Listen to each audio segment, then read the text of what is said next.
সফরপুর তাকুলিয়া হাফিজি মাদ্রাসার সামনে একটি কার অ্যাক্সিডেন্ট হয়েছে। হ্যাঁ, 2 জন সম্ভবত মারা গেছে কার অ্যাক্সিডেন্টে।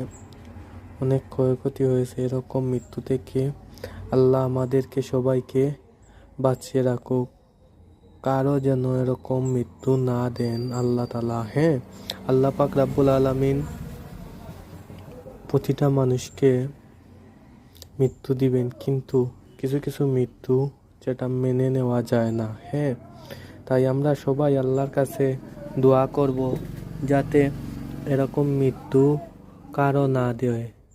এটাই বলবো আল্লাহকে যে আমরা সবাই জানি একদিন মৃত্যুবরণ করব, তাই আল্লাহ আগুনিত ফালাইয়া কাউকে মৃত্যু দেখ না, টেইনা তুলে ফালাইয়া মৃত্যু